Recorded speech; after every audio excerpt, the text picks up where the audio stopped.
नमस्कार दोस्तों, VK knowledge electrical में आप सभी का स्वागत है। प्रतियोगी परीक्षाओं के लिए दोस्तों इम्पोर्टेंट क्वेश्चंस का वीडियो लेकर एक बार फिर उपस्थित हूँ। यदि आप डीआरडीओ, हिमाचल प्रदेश या यूपी आर्मी TG2 इनमें से किसी भी एग्ज़ाम की तैयारी कर रहे हैं तो ये वीडियो आपके लिए बड़ा इम्पोर्टेंट है। कंप्लीट लास्ट तक इस वीडियो के सभी क्वेश्चन आप ज़रूर देखना, बहुत कुछ नया सीखने को मिलेगा। सभी क्वेश्चन एक बार पढ़ने से आपको बहुत अच्छे से याद हो जाएंगे। प्रतियोगी परीक्षाओं में कामयाबी के लिए ये वीडियो आपको बहुत सपोर्ट करेगा। सभी क्वेश्चन लास्ट तक ज़रूर देखना, कमेंट करके हमें ज़रूर बताइए आपको क्वेश्चंस कैसे लगे। वीडियो पसंद आ जाए तो लाइक ज़रूर कर देना, अपने दोस्तों को इसे फॉरवर्ड ज़रूर करें। इस वीडियो के डिस्क्रिप्शन में लिंक दिया हुआ है, हमारा एंड्रॉयड ऐप डाउनलोड कीजिए। कंपटीशन एग्ज़ाम के लिए मोस्ट सपोर्टिव कोर्स हम आपको यहाँ पर प्रोवाइड करवाते हैं। टेस्ट सीरीज़ भी उपलब्ध है और अब एक बार फिर हर मंडे फ्री प्रैक्टिस टेस्ट हम शुरू करने जा रहे हैं, तो उसे हर कोई अटेंड कर सकेगा। सो आप ऐप को डाउनलोड कर लीजिए। आइए दोस्तों, आज के क्वेश्चनों से शुरू करते हैं और आज का नंबर 1 सवाल आपके सामने स्क्रीन पर है। बैटरी की पोलैरिटी जांचने के लिए किस प्रकार का मीटर काम में लेंगे? दोस्तों ध्यान से सुनिएगा। पोलैरिटी का मतलब होता है कि प्लस और माइनस की पहचान करना। डीसी है, 2 टर्मिनल होते हैं, पॉजिटिव और नेगेटिव। मान लीजिए कि इन पर मार्किंग भी नहीं है, टर्मिनल की शेप एक जैसी है, टर्मिनल का साइज एक जैसा है। अब हम इसे कैसे पहचान करेंगे? तो एक तरीका होता है कि उस बैटरी की वोल्टेज को मेज़र कर लिया जाए, लेकिन इसके लिए आपको एक उपयुक्त वोल्टमीटर का चुनाव करना होगा। कौन सा वोल्टमीटर आप लेंगे तो कैसी रीडिंग आपको मिलेगी, मैं बताता हूँ, ध्यान से सुनिएगा। देखो, पहला ऑप्शन तो एमीटर का दिया हुआ है, ये तो वैसे ही नहीं होगा। डी ऑप्शन दिया हुआ है डायनमोमीटर वाटमीटर का, तो ये भी नहीं होगा। बात आती है वोल्टमीटर की। देखो, मूविंग आयरन वोल्टमीटर जो होता है ना, इसमें आप कैसे ही टर्मिनल्स कनेक्ट कर दो, ये आपको रीडिंग देता ही है। इसलिए वोल्टेज तो मेजर हो जाएगी, लेकिन ध्रुवता का यानी पोलैरिटी का पता नहीं लगेगा। हमें ये इंश्योर करना है कि पॉजिटिव कौन सा है, नेगेटिव कौन सा है। तो इसके लिए आपको, इसने तो खैर छोटा लिखा है, मूविंग कॉइल वोल्टमीटर लिखा है, जबकि पूरा नाम है PMMC voltmeter, permanent magnet moving coil वाला। इसमें क्या होगा कि पॉजिटिव और नेगेटिव पोलैरिटी अगर प्रॉपर कनेक्ट होगी तो ही ये आगे की ओर विक्षेप दर्शाएगा। अदरवाइज ये वोल्टमीटर शून्य से भी नीचे की तरफ विक्षेप देने का प्रयास करता है। यानी अगर विपरीत दिशा में कनेक्ट होगा तो ध्रुवता से कनेक्ट होगा तो ये विपरीत दिशा में टॉर्क जनरेट करेगा। बहुत सारे PMMC मीटर ऐसे होते हैं जिनकी स्केल सेंटर पे होती है। आप प्रैक्टिकली कभी देखेंगे तो पता लगेगा। जैसे मान लीजिए 0 से 20 वोल्ट का है, तो 0 यहाँ सेंटर में होगा, 20 वोल्ट इस तरफ प्लस के होंगे, 20 वोल्ट इस तरफ माइनस के भी होंगे।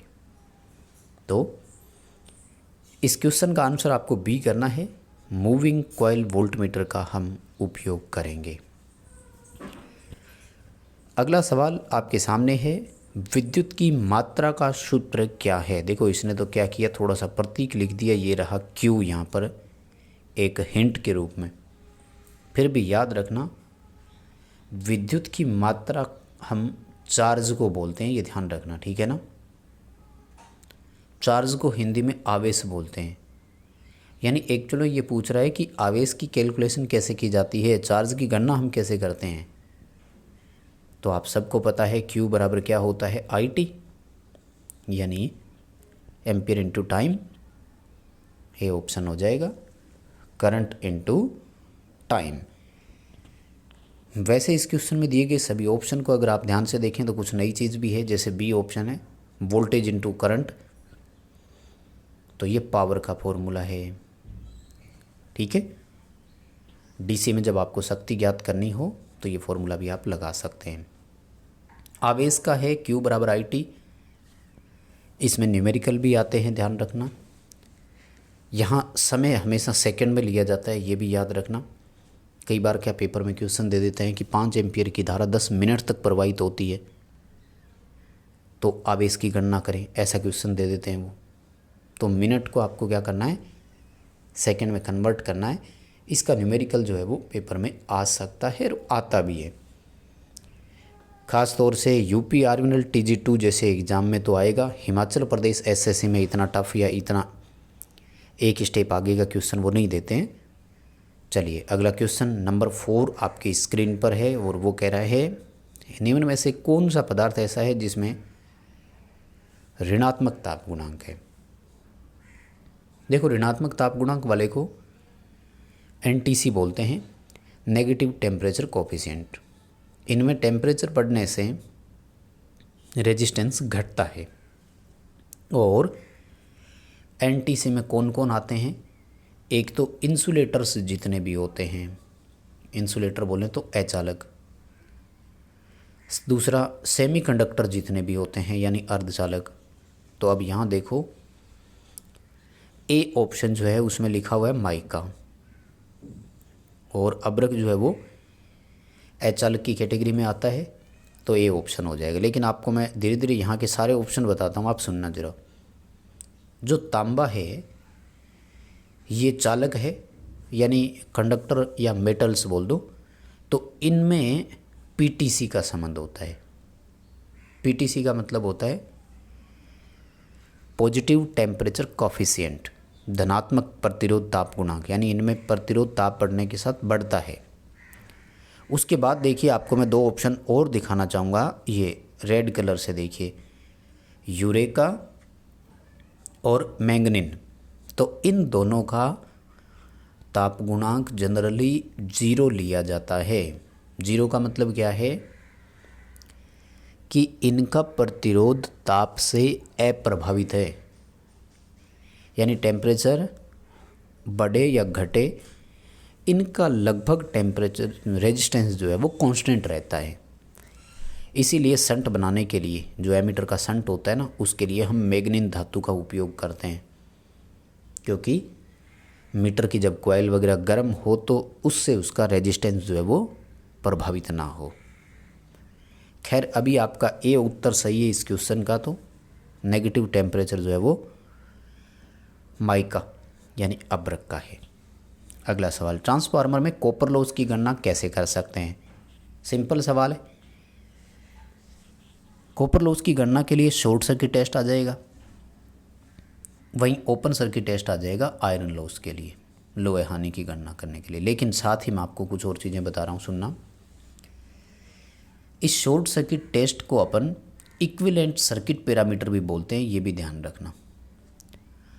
तुल्यांक परिपथ पैरामीटर, तो आजकल पेपर में ये भी क्वेश्चन आता है कि एक ट्रांसफार्मर में तुल्यांक परिपथ पैरामीटर्स ज्ञात करने के लिए कौन सा टेस्ट किया जाता है। तो शॉर्ट सर्किट टेस्ट करना है। ओपन सर्किट टेस्ट का दूसरा नाम होता है नो लोड टेस्ट, और नो लोड पर ट्रांसफार्मर को ऑपरेट करने से हम उसके चुंबकीय धारा का भी गणना कर सकते हैं। इसलिए पेपर में ऑप्शन आ जाता है कि ओपन सर्किट टेस्ट क्यों किया जाता है, और आयरन लॉस ऑप्शन में नहीं देते हैं वो, तो दूसरा ऑप्शन आपको मैग्नेटाइजिंग करंट का देते हैं, फिर आपको वो ऑप्शन भी ध्यान में रखना होगा। ट्रांसफार्मर के टेस्टिंग से तो देखो क्वेश्चन की पूरी संभावना है, ओपन सर्किट और शॉर्ट सर्किट दोनों को अच्छे से याद रख ही लेना। एक देखो ये efficiency, iron loss, copper loss, इनका न्यूमेरिकल, यहाँ से भी एक सवाल की पूरी संभावना बनती है। मैक्सिमम एफिशिएंसी कब होती है? अधिकतम दक्षता तब होती है जब कॉपर लॉस और आयरन लॉस दोनों बराबर हो जाए। इसका ऑप्शन आजकल बदलने लग गए हैं, क्योंकि कॉपर लॉस को हम वेरिएबल यानी परिवर्तित हानि बोलते हैं, लोहे हानि को हम स्थिर हानि यानी कांस्टेंट लॉस बोलते हैं। तो आजकल दूसरा ऑप्शन ये आने लग गया कि जब परिवर्तित हानि स्थिर हानि के बराबर हो तो ट्रांसफार्मर की दक्षता अधिकतम होती है। 2 हो गए। तीसरा आजकल आने लग गया इनका अनुपात। सवाल देते हैं कि कॉपर लॉस और आयरन लॉस का अनुपात कितना होगा, तो इनका अनुपात जो है वो इकाई होगा फिर, क्योंकि दोनों बराबर है ना। भी मान लो कॉपर लॉस 100 वाट है तो आयरन लॉस भी कितना है 100 वाट, यानी 100/100 करेंगे तो उत्तर कितना आएगा 1। दूसरा अंतर इनके डिफरेंस का आने लग गया, copper loss minus iron loss का, तो वो उत्तर आएगा फिर 0, क्योंकि दोनों बराबर है। 100 में से 100 माइनस कर देंगे तो उत्तर 0। कुल मिलाकर एक ही क्वेश्चन है, लेकिन सवाल पूछने का तरीका बदल दिया है उन्होंने। मान वहीं से आता है, उत्तर लगभग वहीं से आ जाएगा। अगला सवाल देखो, ग्रेविटी कंट्रोल वाले उपकरण को किस स्थिति में उपयोग करेंगे। कंट्रोल सिस्टम की बात कर रहा है। जो सूचक मापी यंत्र होते हैं, जिनको अपन इंडिकेटिंग इंस्ट्रूमेंट बोलते हैं, इनमें नियंत्रण बल 2 प्रकार का होता है। एक होता है स्प्रिंग के माध्यम से और दूसरा होता है ग्रेविटी के माध्यम से। तो स्प्रिंग वाले को तो आप किसी भी पोजीशन में काम में ले लो, लेकिन ग्रेविटी कंट्रोल वाला जो है ना, ये केवल ऊर्ध्वाधर यानी वर्टिकल पोजीशन में ही काम में लिए जाते हैं या शुद्ध रीडिंग देते हैं। जैसे किसी पैनल बोर्ड में लगे हुए इंस्ट्रूमेंट, यानी पैनल बोर्ड में कोई मापी लगा हुआ है तो उसमें ग्रेविटी कंट्रोल हो तो चलेगा, क्योंकि ये गुरुत्वाकर्षण संतुलन के सिद्धांत पर आधारित होता है। इसलिए हमारे जितने भी इंस्ट्रूमेंट हैं लगभग उनमें स्प्रिंग कंट्रोल ही काम में लिया जाता है, क्योंकि स्प्रिंग कंट्रोल में फिर पोजीशन बाउंडेशन नहीं होती, आप मीटर को कैसे यूज कर लो चलेगा। अगला सवाल देखिए, एकीकृत उपकरण क्या दर्शाते हैं। एकीकृत को इंग्लिश में इंटीग्रेटिंग बोलते हैं। तो जो सेकेंडरी इंस्ट्रूमेंट होते हैं वो 3 तरह के होते हैं, इंडिकेटिंग, रिकॉर्डिंग और इंटीग्रेटिंग। तो इंटीग्रेटिंग वो होते हैं जो अपने कार्यकाल के दौरान कुल रीडिंग दर्शाते हो। एग्जाम्पल के तौर पर मैं आपको बताऊं, KWH मीटर, हमारा घरेलू जो ऊर्जा मीटर होता है वो इंटीग्रेटिंग मीटर पर आता है। तो ये क्या करता है कि हमेशा अपनी जितने भी मात्रा होती है उसको क्या करता है, रजिस्टर करता जाता है, रिकॉर्ड करता जाता है। ऑप्शन देखो, यहाँ सारे एक जैसे ऑप्शन आपको नज़र आ रहे होंगे। सी ऑप्शन आएगा, रजिस्टर्स द क्वांटिटी, यानी जो मात्रा है ना उसको ये रजिस्टर रिकॉर्ड करता जाएगा, दर्ज करता जाएगा और आगे से आगे आपको बताएगा। अब देखो मैं डिफरेंस बताता हूँ चारों ऑप्शन में, ध्यान से सुनिएगा, बहुत इंपॉर्टेंट है क्वेश्चन। डिस्प्ले द क्वांटिटी है, इस आंसर के लिए आपको उत्तर करना है डिजिटल इंस्ट्रूमेंट का। यानी अगर क्वेश्चन डिजिटल इंस्ट्रूमेंट का हो ना तब वो डिस्प्ले देता है आजकल, क्योंकि उसमें वर्तमान में LED है। पहले LCD हुआ करता था, लिक्विड क्रिस्टल डिस्प्ले होता था, आजकल लाइट इमिटिंग डायोड है। नंबर 2 पर आता है इंडिकेट्स द क्वांटिटी, मात्रा का संकेत देना, तो इसके लिए आएगा इंडिकेटिंग इंस्ट्रूमेंट यानी सूचक मापी यंत्र। मेजर्स द क्वांटिटी है तो इसमें जितने भी अपने और इंस्ट्रूमेंट्स हैं वो सारे आ जाएंगे कि वो राशियों का मेजरमेंट दे रहे हैं। लेकिन A, B, C तीनों ऑप्शन आप समझिए। A ऑप्शन तब करें जब डिजिटल का पूछे, B ऑप्शन तब करें जब सूचक मापी यंत्र इंडिकेटिंग इंस्ट्रूमेंट का पूछे, और C ऑप्शन है इंटीग्रेटिंग, एकीकृत या समाकलन प्रकार का उपकरण। चलिए अगला क्वेश्चन देखो, कौन सा बल एक संकेतक उपकरण सूचक में गति पैदा करता है। यानी सवाल पूछ रहा है कि इंडिकेटिंग इंस्ट्रूमेंट जो है ना उसका पॉइंटर आगे क्यों जाता है।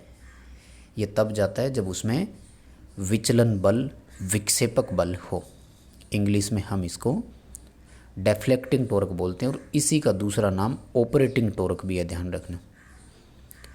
राजस्थान टेक्निकल हेल्पर में 2018 में क्वेश्चन पूछा कि विक्षेपक बल को किस अन्य नाम से भी जाना जाता है। उत्तर है परिचालन टॉर्क, ऑपरेटिंग टॉर्क। सूचक मापी यंत्र में 3 तरह के बल होते हैं, अवमंदक बल, विक्षेपक बल और नियंत्रक बल। ठीक है, प्रतिकर्षण नाम का कोई बल नहीं होता है। तीनों बल मीटर के काम करने के लिए ज़रूरी होता है। ये विक्षेप देता है, ये विक्षेपक की गति को कंट्रोल करता है, और विक्षेपक और नियंत्रण बल की आपसी प्रतिक्रिया के कारण जो ओसिलेशन, जो दोलन, जो कंपन पैदा होते हैं उसको रोकने के लिए अवमंदक बल होता है। अवमंदक बल के लेवल 4 होते हैं और प्रकार 3 होते हैं। इस पर मैंने पूरे विस्तार से क्लासेस दी हुई है, आप हमारे YouTube चैनल की प्लेलिस्ट में जाकर अगर देखें तो ज़्यादा सही रहेगा। अगला सवाल, मूविंग आयरन इंस्ट्रूमेंट है, आप उसकी पहचान कैसे कर सकते हैं? 3-4 तरीके होते हैं। देखो, एक तरीका तो है इसका स्केल देखकर बता देंगे, इसका पैमाना अरेखिक होता है। दूसरा, मेज़रमेंट देख करके बता सकते हैं, इस पर ACDC दोनों का निशान बना होगा। तीसरा, इसके खुद के जो सिंबल बना होगा वो, तो इस तरह से इस पर मूविंग आयरन का सिंबल बना होगा।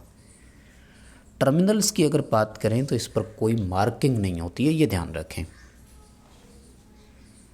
ए ऑप्शन होगा नो टर्मिनल मार्किंग, यानी इसके टर्मिनल पर कोई प्लस माइनस या फेज न्यूट्रल पहले से इंडिकेट नहीं होता है, ये ज़रूर ध्यान रखें। अगला सवाल, मापक यंत्रों पर लोडिंग प्रभाव किस कारण से होता है? देखो, लोडिंग प्रभाव जनरली वोल्टमीटर से जुड़ा हुआ है। एक वोल्टमीटर का रेजिस्टेंस हम क्या चाहते हैं? उच्च से उच्च हो, जितना हो सके हाई हो। क्यों? क्योंकि हम चाहते हैं इस मीटर में से धारा निम्न से निम्न चले, जितनी कम चल सके। अब कहते हैं कि अगर एक वोल्टमीटर में से ज़्यादा धारा चलेगी तो वो टॉर्क इस तरह से बनेगा कि मीटर वाइब्रेशन या कंपन या दोलन करने लगेगा। बस इसी का नाम है लोडिंग प्रभाव। और ऐसा तब होता है जब लोड का रेजिस्टेंस हाई हो और वोल्टमीटर का रेजिस्टेंस कम रह जाए, जिसको अपन निम्न सुग्राहिता बोलते हैं, लो सेंसिटिविटी। यानी कम सुग्राहिता वाला वोल्टमीटर अगर आप काम में लोगे तो ऐसा होगा। जैसे एग्जांपल के तौर पर मैं आपको बता रहा हूँ, 2 किलो ओम प्रति वोल्ट की तुलना में 20 किलो ओम प्रति वोल्ट वाले वोल्टमीटर की रीडिंग बहुत एक्यूरेट आएगी। यानी अगर आपके पास 2 वोल्टमीटर है इस सुग्राहिता के और आपसे कहें कि 100 वोल्ट मेज़र करने के लिए आप किस वोल्टमीटर का चुनाव करेंगे, तो आपको हाई सेंसिटिविटी वाले मीटर की तरफ जाना होगा, उसका चुनाव करना है। यानी जितनी कम सुग्राहिता है मीटर में उतने ही त्रुटि अधिक होगी।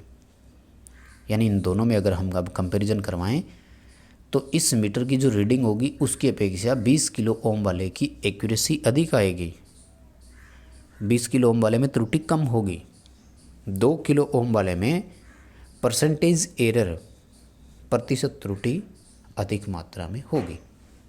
अगला सवाल, किस मीटर में वायु घर्षण डैम्पिंग का उपयोग करते हैं? क्वेश्चन बहुत अच्छा है, क्योंकि बहुत सारे बच्चों के दिमाग में डायनेमोमीटर और मूविंग आयरन दोनों आ रहे होंगे, तो मैं सारे बता देता हूँ। देखो, PMMC में तो एडी करंट ही होगा ना, और इंडक्शन टाइप में भी एडी करंट ही होता है।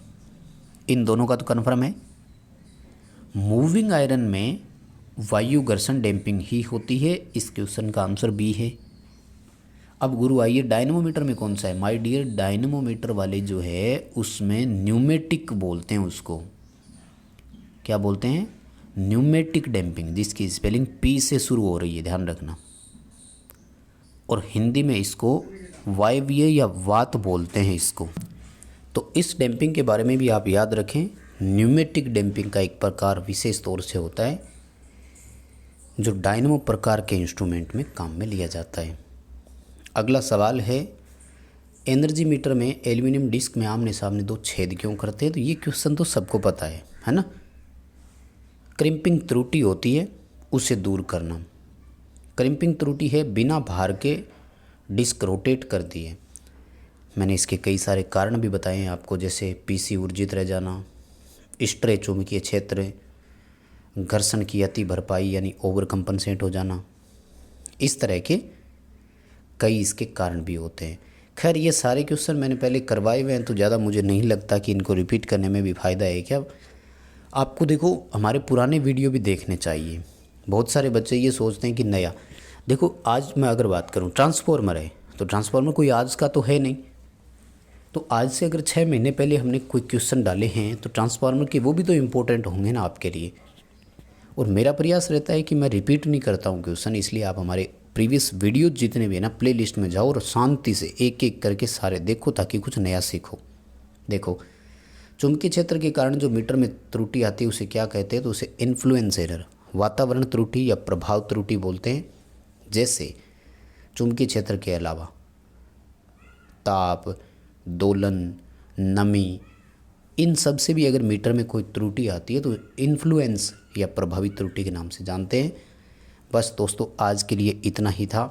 वीडियो पसंद आया तो लाइक कीजिए, कमेंट करके ज़रूर बताएं आपको कैसा लगा। चैनल से पहली बार जुड़े हैं तो सब्सक्राइब ज़रूर करें और डिस्क्रिप्शन में लिंक दिया हुआ है, हमारा ऐप डाउनलोड ज़रूर करें।